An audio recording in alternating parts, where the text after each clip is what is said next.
शारदा अपनी रसोई में रोटी बना ही रही होती है।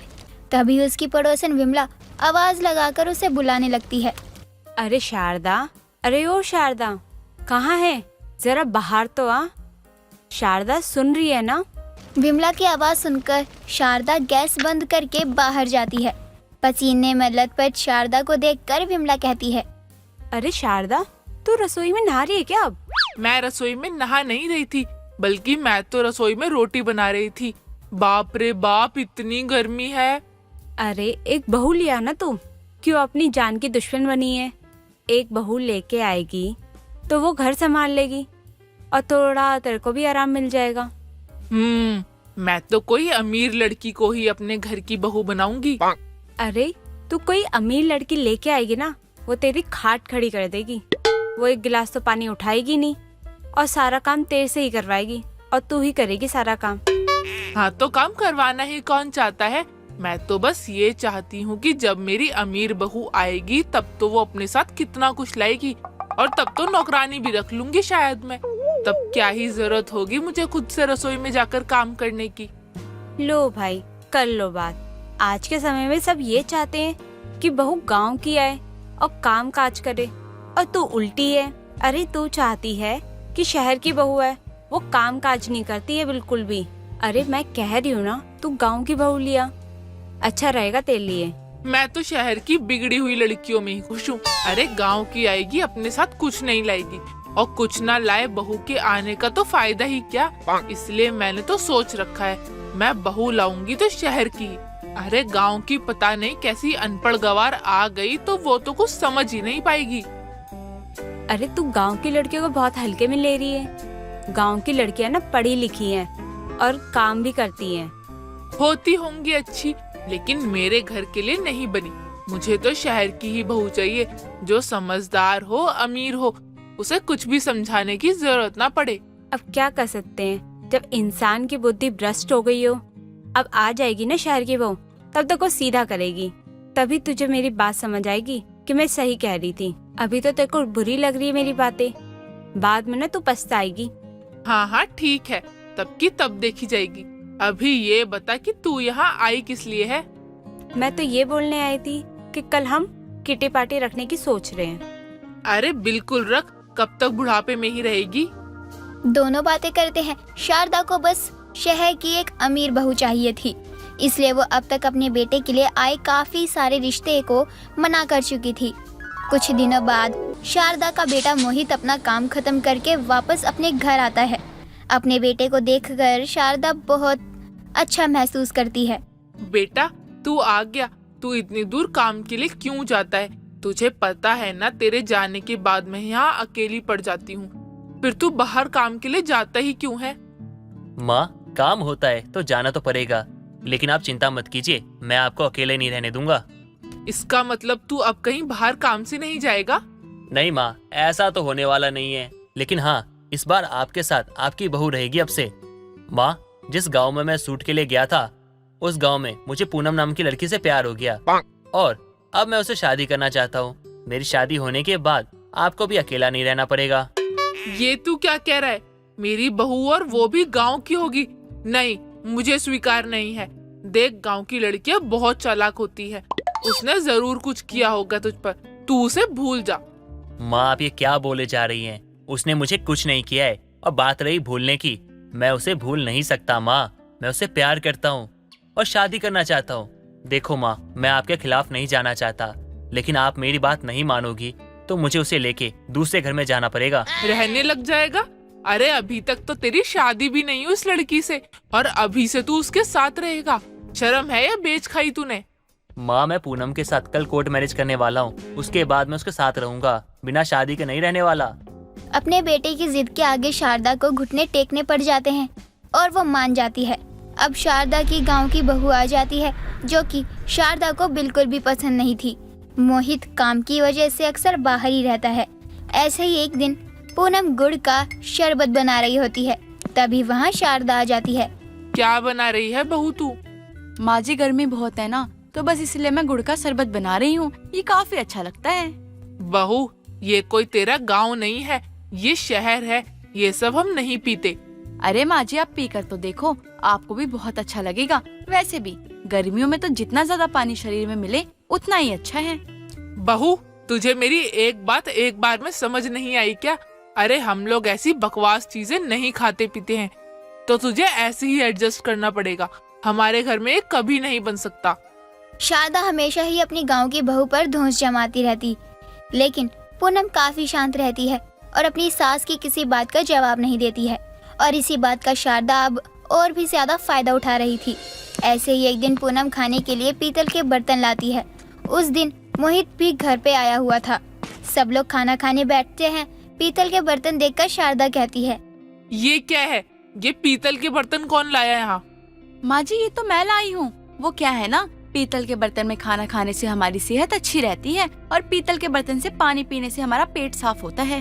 देखा माँ, मैं गांव से आपके लिए कितनी समझदार बहू लाया हूँ। अरे क्या खाक अच्छी है, शहर में रहते हुए गांव बना दिया है मेरे घर को। बहू, तुझे शायद पता ना हो कि ये शहर है, इसलिए मैं बता देती हूँ कि ये शहर है और हमारी यहाँ काफी इज्जत है। हम लोग पीतल के बर्तनों में खाना नहीं खाते। हमारे घर में कांच के बर्तनों का ही इस्तेमाल होता है। माँ जी, कांच के बर्तन का कोई फायदा नहीं है। इतने महंगे लाओ और अगर गिर जाए तो टूट जाते हैं। ऊपर से उनमें खाना पीना खाने से हमारे शरीर को फायदा भी नहीं होता है, इसलिए ये सबसे अच्छा है। बहू, तू मेरी सास नहीं है, मैं तेरी सास हूँ, इसलिए तू मुझे ज्यादा ज्ञान मत दे। ये घर मेरा है और आगे भी मेरा ही रहेगा, इसलिए इस घर को कैसे चलाना है, कैसे क्या होगा इस घर में, ये सब सिर्फ मैं ही तय करूंगी। माँ, आप पूनम पे इतना गुस्सा क्यों कर रही हो? क्या गलती है उसकी? वो बेचारी तो बस भला चाहती है। आप ही हमेशा उसकी बात को काटती रहती हो। यही तो बचा है अब। वैसे भी तूने अपनी मर्जी से शादी की है, मेरी एक नहीं सुनी, और अब जब मैं कुछ बोल रही हूँ तो तुझे उसमें भी परेशानी हो रही है। अगर तू यही चाहता है तो ठीक है, आज के बाद मैं कभी कुछ नहीं बोलूंगी। अरे नहीं माँ जी, आप ही कैसी बातें कर रही हैं? आप इस घर की बड़ी हैं। आप कुछ बोलेंगी तो वो हमारे भले के लिए ही बोलेंगी। मोहित जी, आप माँ जी को ऐसे बात बात पे टोका मत कीजिए। पूनम तो काफी ज्यादा अच्छी थी अपनी सास के साथ, लेकिन शारदा नहीं थी। शारदा ऐसा कोई भी मौका नहीं छोड़ती जिसमें वो अपनी बहू को कुछ सुनाए ना। ऐसे ही कुछ दिनों बाद पूनम अपनी माँ से गांव की भाषा में बात कर रही होती है और ये सब शारदा सुन लेती है, जिसके बाद वो अपनी बहू के कमरे में जाती है। दिखा दिया ना तूने कि तू गांव की गंवार ही है। इतने दिनों से हमारे साथ ऐसी भाषा में बात नहीं कर रही थी ताकि तेरा मजाक ना बने, लेकिन अपनी माँ के आगे तो तूने दिखा ही दिया ना सब। माँ जी, मैं तो बस अपनी माँ से बात कर रही थी। अरे हाँ, तेरी माँ भी तो तेरी तरह गंवार ही होगी। तू तो फिर भी शहर आ गई, लेकिन तेरी माँ को तो कोई मिला नहीं होगा ना शहर का जिसे फंसा सके। अरे ओ अम्मा जी, हमारी चुप्पी को ई मत समझिए कि हम भोली भाली हैं। अबे 1 घंटा आप लगाएंगे ना कि 4 बार टप्पा खाकर गिरोगी। अब समझ आई हमारी भाषा? माँ जी, माँ जी, माँ जी इतने प्यार से इज्जत देती थी, पर आपको तो राशि नहीं आई। इतना ठीक है या और गिरूं मैं? पूनम के जवाब से तो शारदा बिल्कुल चुपचाप वहाँ से चली जाती है। गांव की बहू और शहर की सास दोनों ही अनोखी थी, इसलिए अब दोनों एडजस्ट करने की कोशिश करती हैं। प्राची एक बहुत ही सुंदर लड़की थी। गर्मी के मौसम के साथ साथ सर्दियों में भी आइसक्रीम खाया करती थी वो। उसके माता पिता मोहन और नीलम इस बात से काफी परेशान रहा करते थे। ऐसे ही एक दिन उसके लिए प्रतीक नाम के लड़के का एक रिश्ता आता है। वो अपनी माँ से गीता के साथ उसे देखने आता है। अरे बहन जी, आइए आइए। अरे हमारे तो भाग ही खुल गए, जो आपके बेटे का रिश्ता हमारी बेटी के लिए आया। अरे आप लोग खड़े क्यों हैं? बैठिए ना, आराम से बातें कीजिए। जी जी, वैसे आप लोगों का घर तो काफी सुंदर है। अब जरा इस घर की रौनक को तो बुला दीजिए। जी क्या मतलब? जी आपकी बेटी प्राची, जिसको देखने हम यहाँ आए हैं। अच्छा अच्छा अच्छा, क्यों नहीं, अभी लीजिए। अरे प्राची बेटी, जरा यहाँ तो आओ। जी मम्मी, अभी आई। तभी प्राची वहाँ तैयार होकर आती है, जिसे देखकर पहली नजर में ही प्रतीक को उससे प्यार हो जाता है। दोनों के परिवार वाले उन्हें अकेले में बात करने छत पर भेज देते हैं। वहाँ जाकर प्रतीक पूछता है, जी आपको खाने में क्या क्या पसंद है? जी मुझे तो वैसे बहुत सी चीजें पसंद है, लेकिन आइसक्रीम मुझे सबसे ज्यादा पसंद है। वैसे खुद भी तो आइसक्रीम की तरह लग रही है, दूध जैसी गोरी। अरे कहाँ खो गए?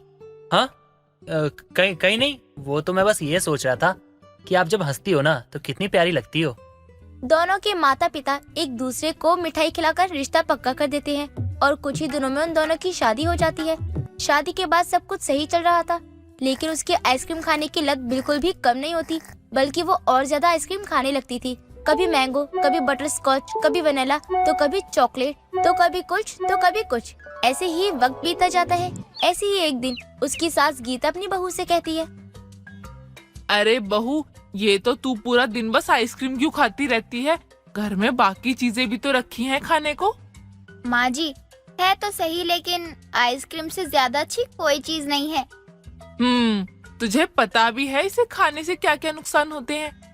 माँ जी, आप नुकसान क्यों देख रही हैं?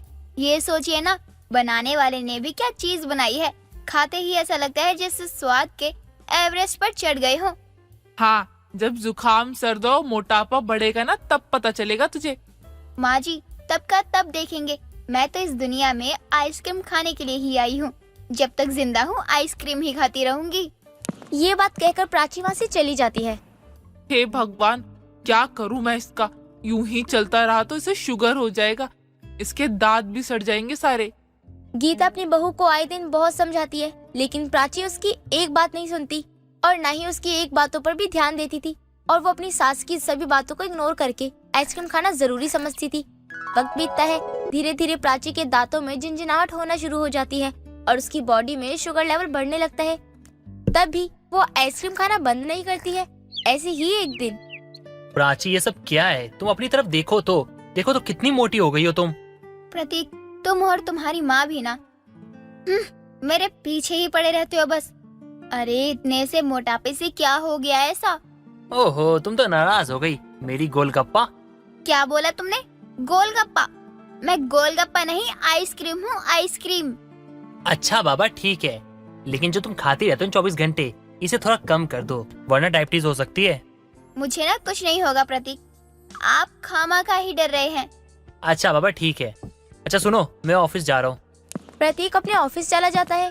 दोपहर में जब वो आइसक्रीम खाते हुए सीढ़ियों से नीचे उतर रही होती है, तभी अचानक से उसे चक्कर आ जाते हैं और वो सीढ़ियों से नीचे गिर जाती है। उसकी सास उसे इस हालत में देखकर घबरा जाती है और तुरंत उसे हॉस्पिटल लेकर जाती है।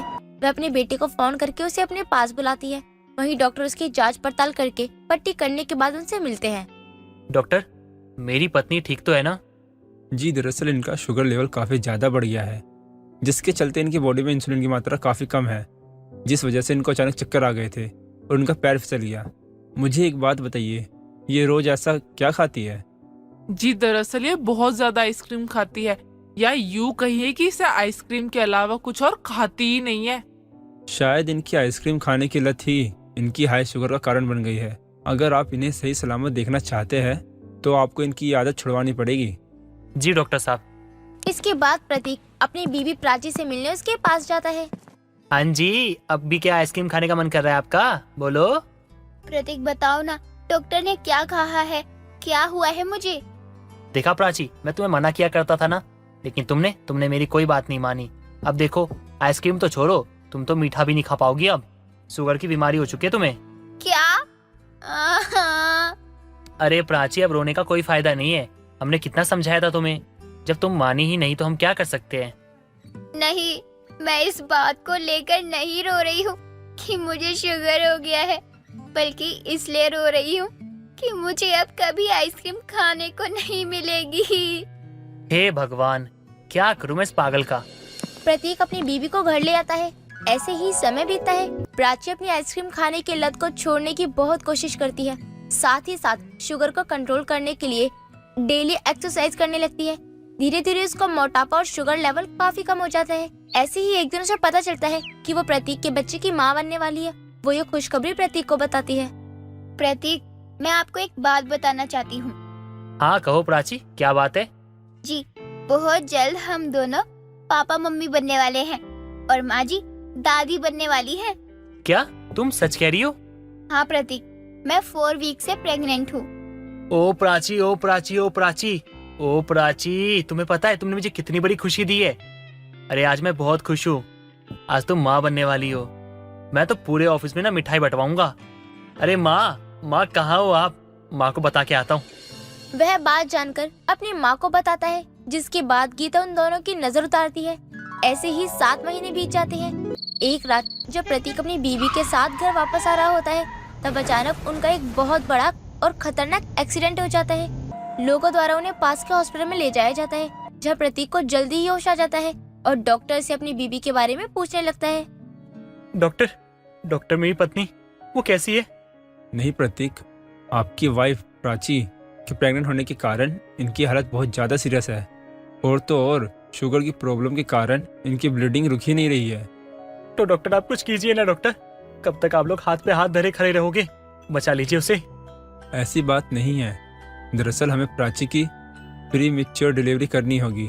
ऑपरेशन में हम सिर्फ किसी एक की जान बचा पाएंगे और हम किसी फैमिली मेंबर के सिग्नेचर के बिना ये ऑपरेशन नहीं कर सकते।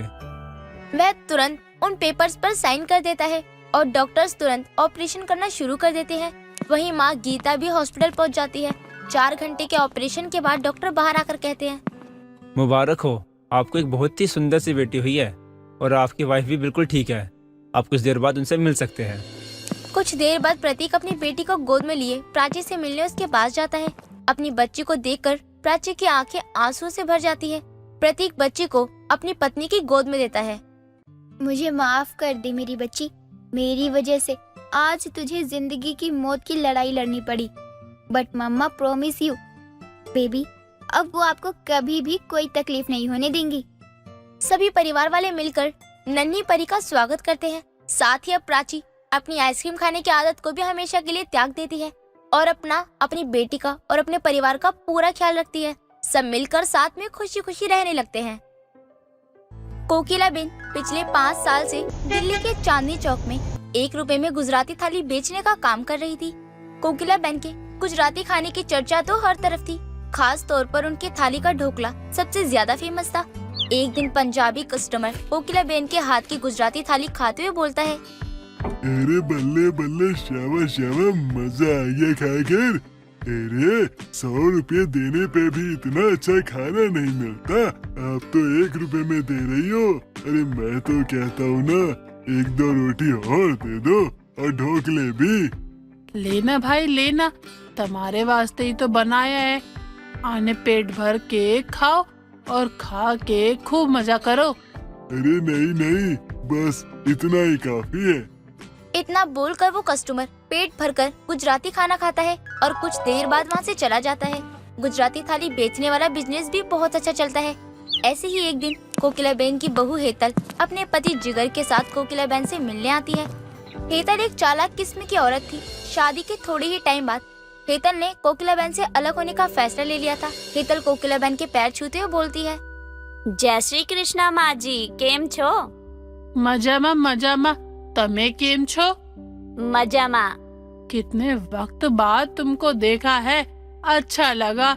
वैसे भी अपने धंधे में किसी की मदद की जरूरत थी, अभी तुम दोनों आ गए हो, तो हेतल तू थोड़े दिन मेरे साथ मदद कर देना। कैसा काम माँ जी? आप कौन सा काम करते हैं? तुम लोगों के जाने के बाद ऐसे अकेली हो गई हूँ ना, तो फिर मैं 1 रुपए में लोगों को गुजराती थाली खिलाने का व्यापार शुरू कर दिया था मैंने। अने कृष्ण भगवान की कृपा से व्यापार बहुत सरस चल रहा है। कल मैं तुम लोगों को लेकर जाऊंगी ना, तो तुम अपनी आंखों से देख लेना। ऐसे ही दोनों सास बहू बैठकर बातें करते हैं और फिर खाना खाकर सो जाते हैं। अगले दिन कोकिला हेतल को लेकर 1 रुपए में गुजराती थाली खिलाने वाले स्टैंड पर लेकर जाती है और हेतल को सारा काम समझाती है। पूरा दिन ग्राहकों की खूब भीड़ जमी रहती है। ये सब देखकर हेतल अपने मन में सोचती है, अरे वो तो मेरी सासू माँ के पास तो बड़ी चांदी है, लेकिन मेरी सासू माँ है तो पागल, खाना खिला रही है। अरे जिस हिसाब से सासू माँ की ग्राहक हैं और उनके हाथों में स्वाद है, इस हिसाब से तो ये हर दिन हजारों में कमाई कर सकती है, लेकिन ये तो बस 1 रुपए में ही खिला रही है। मुझे किसी भी तरीके से इनका ये व्यापार अपने हाथों में लेना होगा और फिर मैं करारे करारे नोट गिना करूँगी। किधर खो गई? कस्टमर को खाना सर्व कर, उधर ढोकला दे, इधर थेपला दे और सामने खांडवी और उधर जलेबी रखी है, वो भी सबको दे दे। कोकिला के कहे अनुसार हेतल सभी को खाना परोस देती है। कुछ दिन ही लगातार यूं ही अपनी सास की वो मदद करती है और ऐसे ही एक दिन उसकी तबीयत खराब होती है और हेतल अपनी सास से बोलती है, माँ जी मुझे आपसे कुछ कहना है। हाँ बोल ना, क्या बात है? माँ जी, मैं कह रही थी कि मैंने बहुत बड़ी गलती की, जो मैंने जिगर को आपसे दूर कर दिया। मुझे मेरी गलती का एहसास हो गया है और मैं चाहती हूँ कि अब से हम तीनों एक साथ रहें और मैं आपके व्यापार में मदद भी किया करूँ। अब आपकी इतनी उम्र हो गई है तो एक बहू होने के नाते मेरा फर्ज बनता है कि मैं आपका ख्याल रखूं, आपके बुढ़ापे का सहारा बनूं। इसलिए मैं चाहती हूं कि अब से आपका ये 1 रुपए में गुजराती थाली बेचने वाला बिजनेस मैं संभालूं। हाँ, बात तो तूने बहुत अच्छी कही है बहू, पर मैं अपना बिजनेस तुझे नहीं दे सकती। क्यों माँ जी, आपको मुझ पर भरोसा नहीं है क्या? यकीन तो है, लेकिन इतना सारा काम तेरे अकेले से हैंडल नहीं होगा।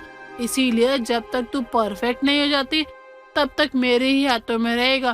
पहले तुझे थाली वाले कामों में परफेक्ट होना पड़ेगा, फिर देखूंगी मैं तुझे सारा बिजनेस देने की। कोकिला की बात सुनकर हेतल झूठा मुस्कुरा देती है। वक्त गुजरता चला जाता है, पूरा काम सीख जाती है वो, पर अभी भी कोकिला उसके हाथ 1 रुपए गुजराती थाली बेचने वाला कार्य करवाती है।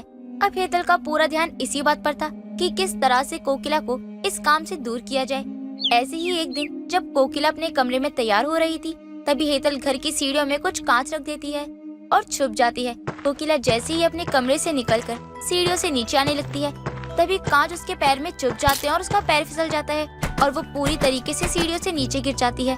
तभी हेतल भाग कर आती है और बोलती है, माँ जी, क्या हुआ? आप गिर कैसे गयी? मुझे नहीं पता मैं कैसे गिर गई। मेरे पैर और कमर में बहुत जोर से दर्द हो रहा है। हे कृष्ण भगवान, ये क्या हो गया? इतना कहकर कोकिला बेहोश हो जाती है।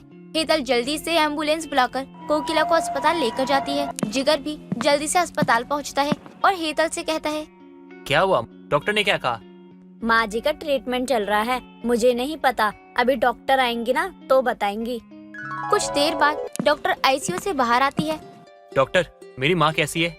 जी देखिए, आपकी माँ के एक पैर में फ्रैक्चर हो गया है, जिस वजह से हमने उनके पैर पे प्लास्टर कर दिया है। अब करीबन 7-8 महीने तक उनका चलना फिरना बंद है। आप लोग उनका ख्याल रखिएगा। उन्हें जहाँ कहीं भी जाना हो उन्हें व्हील चेयर पे लेके जाइएगा और उन्हें सहारा दीजिएगा।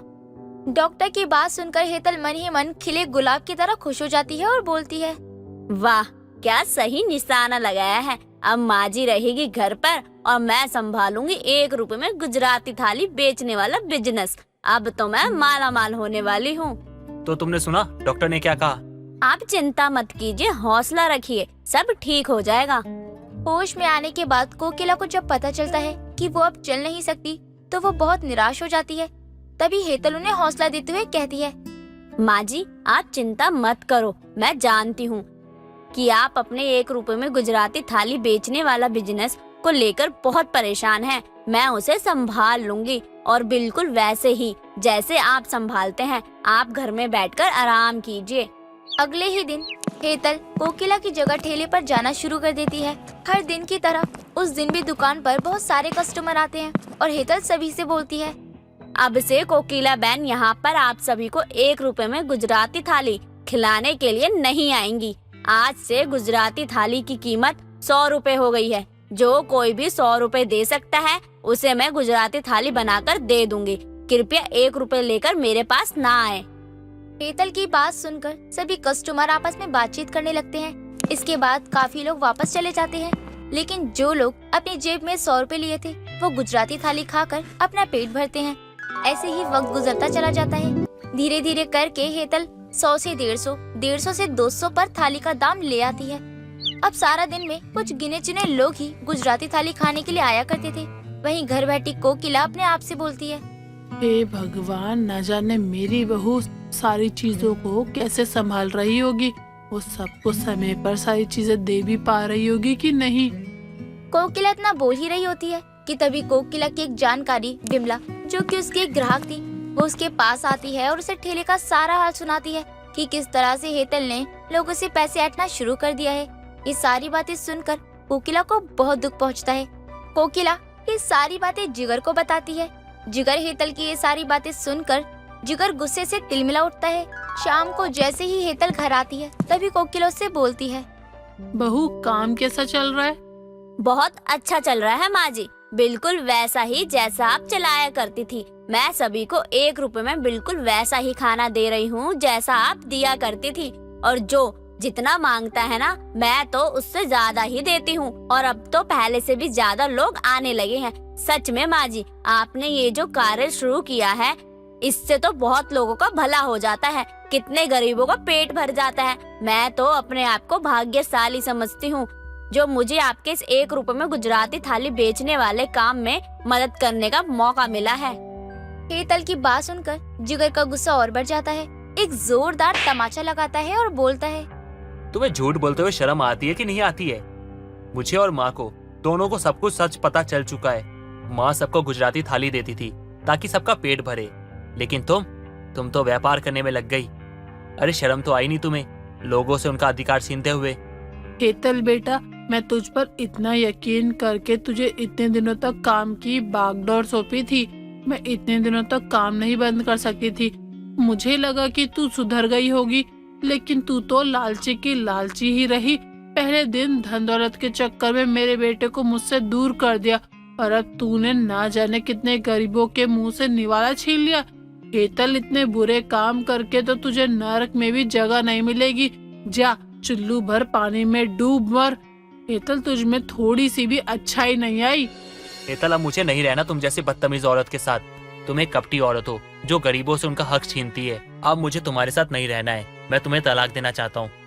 दीकरा, ऐसे मत बोल। हेतल ने जो किया वो गलत किया, लेकिन उससे ऐसे अलग मत हो बेटा। ये तेरी पत्नी है, तूने इसे छोड़ दिया तो लोग इसे ताने दे देकर इसे ही मार देंगे। ये बुरी है या बहुत बुरी है, जैसी भी है, इसका ख्याल तो हमें ही रखना है ना।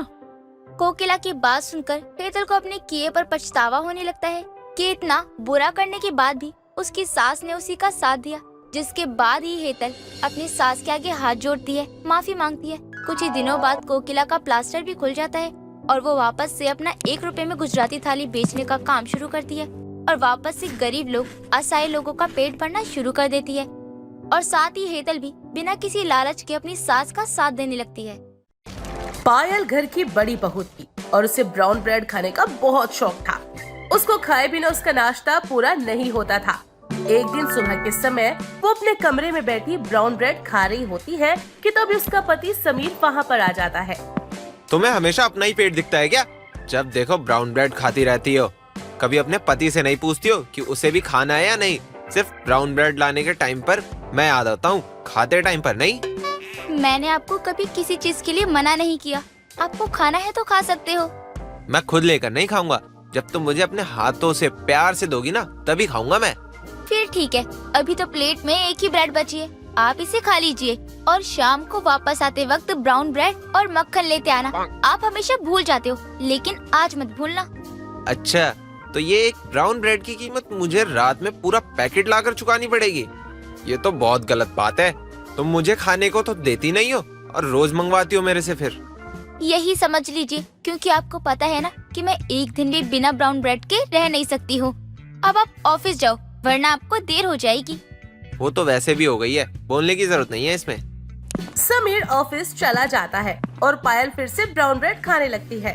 तभी उसकी सास सरला उसे आवाज देती है। बहू, कहाँ है तू? जल्दी से नीचे आ, मुझे कुछ काम है तुझसे। माँ जी को भी चैन नहीं है मेरे बिना, जब देखो चिल्लाती ही रहती है। जी माँ जी, बताइए, आप मुझे क्यों बुला रही थी? बहू, मुझे ये पूछना था कि समीर ऑफिस चला गया क्या? जी माँ जी, वो ऑफिस चले गए। आप बताइए, आपको उनसे क्या काम था? बहू, उसने मुझसे कहा था कि कल वो मुझे हॉस्पिटल लेकर जाएगा चेकअप के लिए। अब वो ऑफिस चला गया। कोई बात नहीं माँ जी, अगर वो नहीं है तो क्या हुआ, मैं लेकर चलूंगी आपको। ठीक है बहू, मैं बस अभी तैयार होकर आती हूँ। थोड़ी देर बाद पायल अपनी सास को लेकर डॉक्टर के पास जाती है। डॉक्टर सरला का चेकअप करने के लिए उसे अंदर ले जाते हैं और पायल बाहर बैठकर वेट करने लगती है। इंतजार करते समय बहुत समय बीत जाता है और उसे भूख भी लग जाती है। तभी वो हॉस्पिटल से बाहर आती है और एक शॉप से ब्राउन ब्रेड और मक्खन लेकर पार्क में जाती है और बैठकर आराम से खाने लगती है। खा पी कर उसे पार्क में ही नींद आ जाती है और वो बेंच पर बैठी बैठी सो जाती है। कुछ देर बाद उसकी आँख खुलती है और वो अपने आप से बोलती है, हे भगवान, मैं कब से यहाँ सो रही हूँ। माँ जी हॉस्पिटल में अकेली है, वो पक्का मुझे ढूंढ रही होंगी। आज तो मैं गई, आज वो मुझे छोड़ेंगी नहीं। भाग पायल भाग। अरे माँ जी, आप रो क्यों रही हो? मैं आ गई हूँ ना। बहू बहू, तू मुझे छोड़कर कहाँ चली गई थी? तुझे पता है ना कि मैं कितनी परेशान हो गई थी और मुझे लगा कि आज मैं घर ही नहीं जा पाऊंगी। माँ जी, मुझे माफ कर दीजिए। आपके चेकअप में बहुत टाइम लग रहा था और मुझे बहुत जोर की भूख लगी थी, तो मैं ब्राउन ब्रेड खाने के लिए चली गई थी। बहू, एक दिन तेरी इस ब्राउन ब्रेड के चक्कर में बहुत बड़ी बात हो जाएगी। तुझे मेरी जरा सी भी चिंता नहीं है। आज के बाद मैं तेरे साथ कभी कहीं ही नहीं जाऊंगी। हाँ माँ जी, मुझे माफ कर दीजिए। मैं आगे से दोबारा कभी ऐसा नहीं करूँगी। आप शांत हो जाइए और घर चलिए मेरे साथ। पायल जैसे तैसे करके अपनी सास को समझाकर अपने साथ घर ले आती है। घर पहुंचते ही वो अपने बेटे समीर को हॉल में बैठा देख लेती है और वही सारी बातें उसे भी बता देती है, जिसे सुनकर उसे बहुत गुस्सा आता है और वो पायल को बहुत सुनाता है। हद होती है पायल तुम्हारी, मुझे तुमसे ये उम्मीद नहीं थी। तुम्हें अपनी भूख के आगे कुछ नहीं दिखाई देता है ना? बस करिए, आप लोग कितना सुना रहे हो मुझे। मान लिया हो गई गलती मुझसे, अब वो कितना बोलेंगे आप लोग मुझे। अरे मुझे भूख लगी थी, खाने के लिए आ गई, कहीं घूमने के लिए थोड़ी ना गई थी। पायल इतना कहकर अपने कमरे में चली जाती है। दिन बीतते हैं लेकिन पायल की आदतों में कोई सुधार नहीं आता। वो जहाँ भी जाती सिर्फ ब्राउन ब्रेड की ही डिमांड करती। उसकी इस आदत से उसकी सास और पति दोनों ही बहुत परेशान थे। एक दिन समीर के पास फोन आता है कि उसकी दादी बहुत बीमार है। तभी वो अपनी माँ से बोलता है, माँ, आजकल दादी माँ की तबीयत बहुत खराब हो रही है। एक काम करते हैं, हम सभी गांव चलते हैं। वैसे भी कुछ दिन मेरा ऑफिस बंद रहेगा, वहाँ कुछ काम चल रहा है।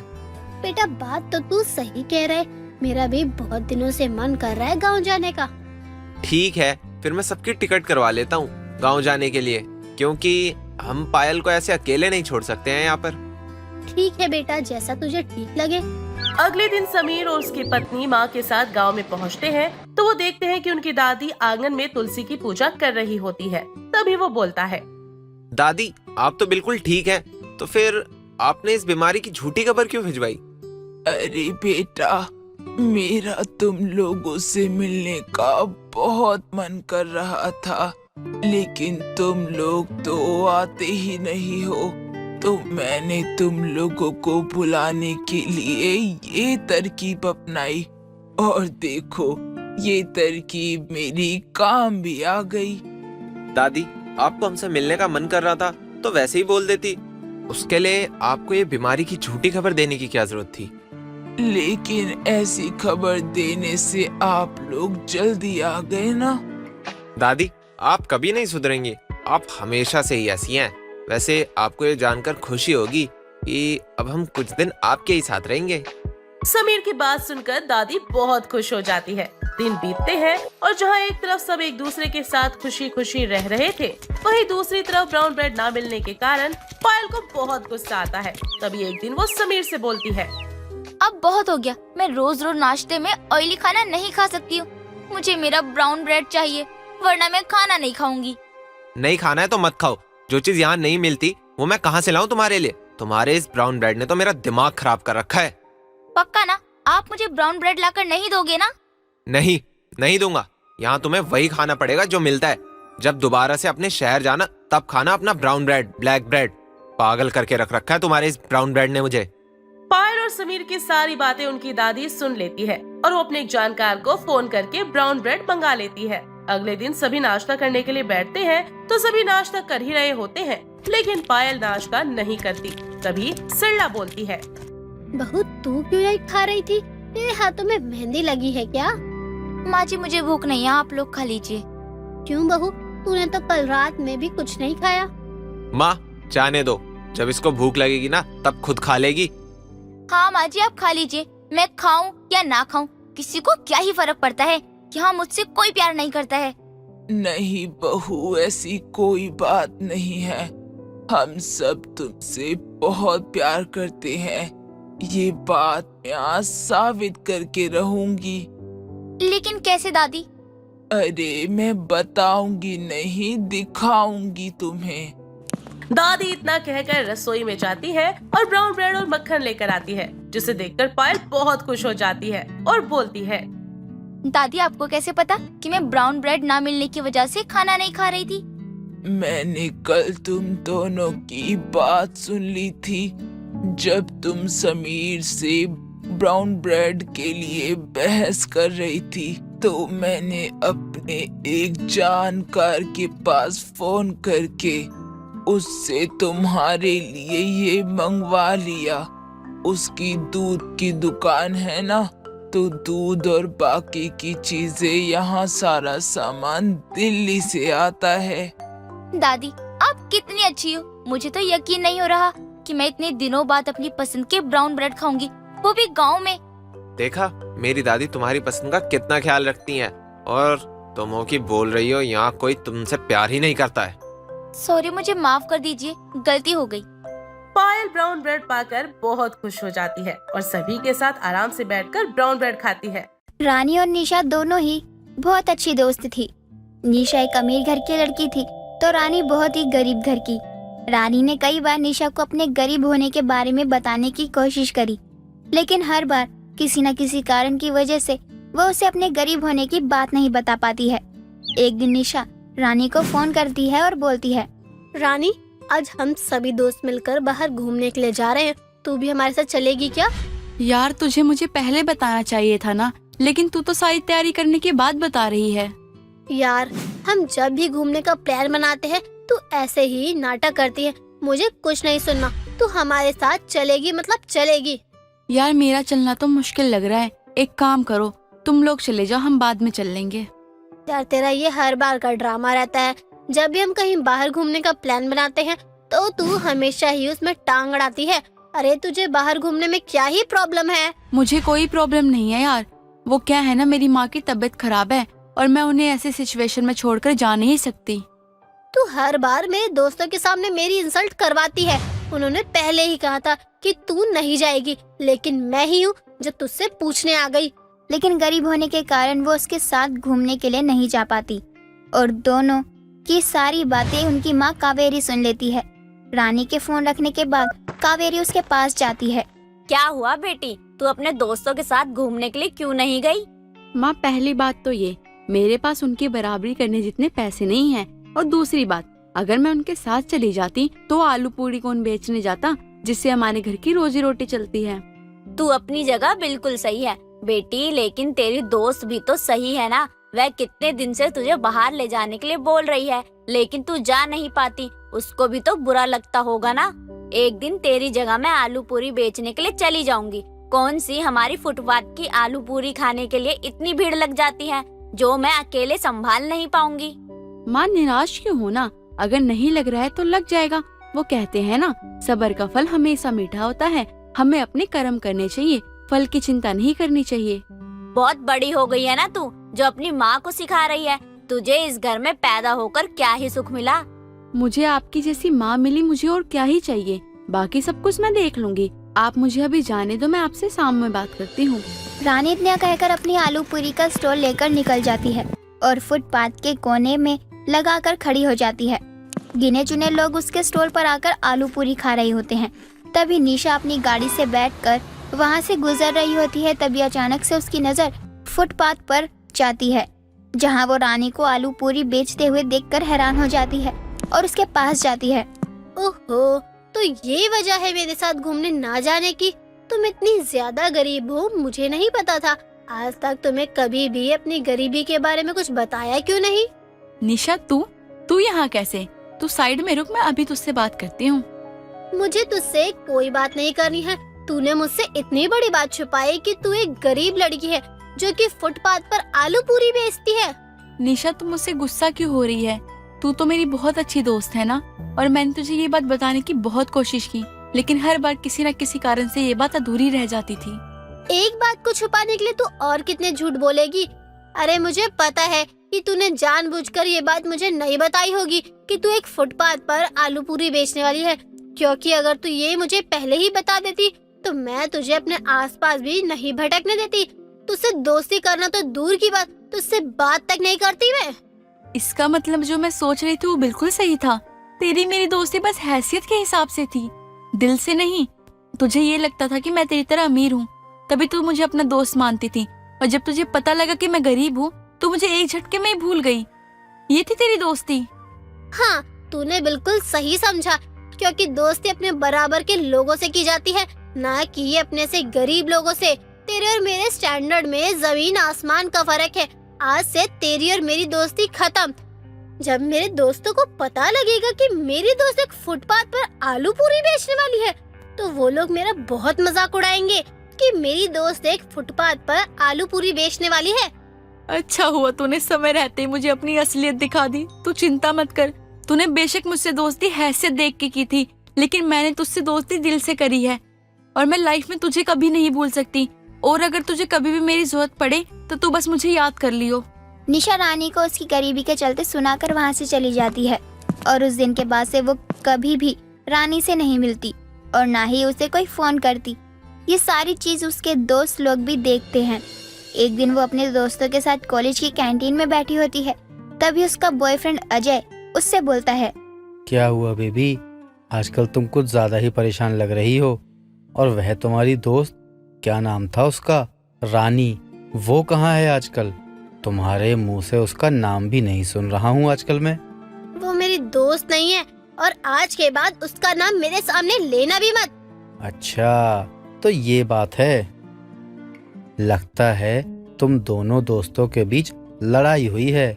मामला काफी सीरियस लगता है, बट इट्स ओके यार। दोस्तों में छोटी मोटी लड़ाई झगड़े तो चलते ही रहते हैं। अजय, मैं बिल्कुल भी मजाक के मूड में नहीं हूँ। मैंने कहा था ना तुमसे कि मेरे सामने उसका नाम मत लेना, वरना मैं अभी के अभी यहाँ से चली जाऊंगी। ओके फाइन यार, शांत हो जाओ, मैं नहीं लूंगा उसका नाम। तुम तो ऐसे रिएक्ट कर रही हो जैसे पता नहीं क्या ही हो गया। एक काम करते हैं, कहीं घूम कर आते हैं, चलो मेरे साथ तुम। अजय निशा का मूड ठीक करने के लिए अपने साथ गाड़ी में बिठाकर कहीं बाहर लेकर जाता है।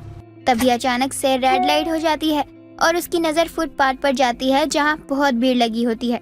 वो भीड़ देखकर अजय निशा से बोलता है, निशा, निशा, उस फुटपाथ की तरफ देखो, वहाँ लोगों की कितनी भीड़ लगी हुई है। हमें एक बार चलकर देखना चाहिए, कहीं कोई एक्सीडेंट तो नहीं हो गया है वहाँ पर। हे भगवान, इसी फुटपाथ पर रानी अपने आलू पूरी का स्टॉल लगाती है। कहीं अजय ने उसे देख लिया तो मेरा मजाक उड़ाएगा।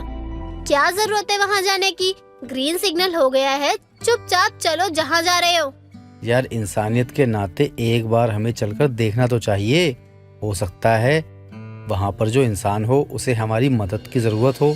अजय निशा को जबरदस्ती अपने साथ फुटपाथ की तरफ लेकर जाता है। तभी आधे रास्ते में उसका दोस्त अनुज मिल जाता है तो अजय बोलता है, अनुज भाई, तू यहाँ क्या कर रहा है और यह भीड़ किस चीज की लगी हुई है यहाँ पर?